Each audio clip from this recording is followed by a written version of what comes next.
This is Cherry Blossom Slot again, and this time I'm going to discuss a book that I got back last year in December. And here it is.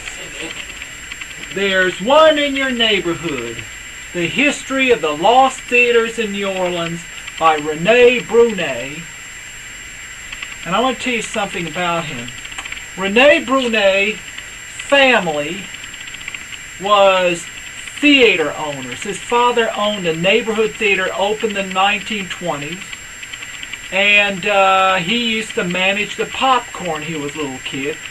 I think it either was his grandmother or great aunt who ran the ticket stand, and his sister would also run the snack stand area.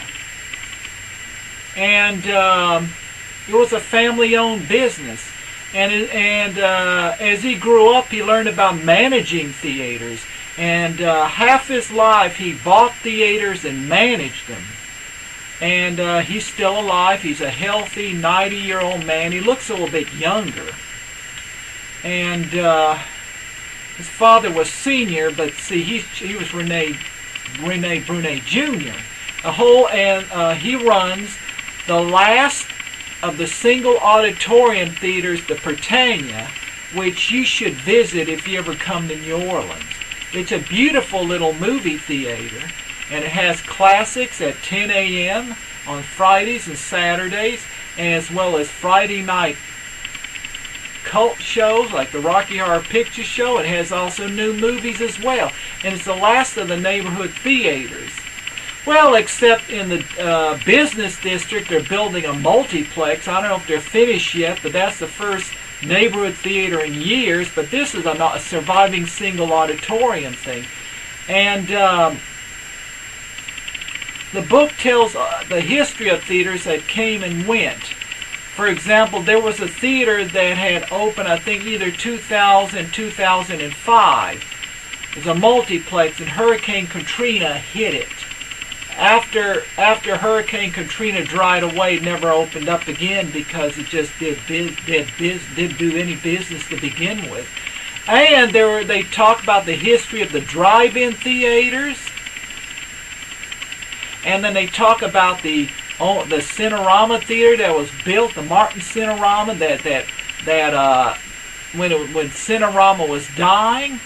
And then they talked about how some of the theaters had to become adult theaters in order to survive, like the Paris, and how the cops used to pick on them. How one manager got angry. It was a woman. I forgot her name. I forgot her name, but she found out they were turning to porn, and she decided she'd stay there until a new manager would come in. And she left. And his sister knew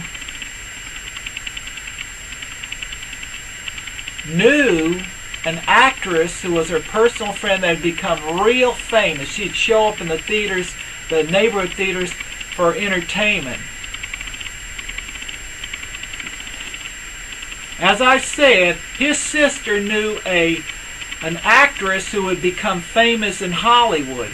Her original name was Mary Dorothy Leda Slatton, for whom her mother would get a divorce and marry Clarence Lambour, in which her name would be changed to Lambour with her stepfather, which if she'd become an actress, she'd remove the name and it would be Lamour. Dorothy Lamour. Yes, his sister knew her too. And also he discussed about, and I didn't even know that, an actor named Julius LaFay came from New Orleans. He'd become a famous actor. John Carroll. I knew he had an unusual look. He looked like a black-haired, tan-skinned Cajun. And he sounded a little bit Cajun. Not very Cajun in that film I remember seeing with Randolph Scott. And the Abbott Costello version of Rio Rita. But I want to say this is a very good book, and it's sold at the Britannia website. And in spite of the fact that TCM probably would never promote it because it's little fish, I think it's becoming big on its own. I really do think. And here's a picture of Rene Brunet on this side, and here's a picture of another who helped him. This man here. And it was published in Louisiana. But I think it's making a big hit. You won't find, like I say, you won't find it in Walden Books. It's sold on the internet through the website. So this is Cherry Blossom Slot bidding you good day.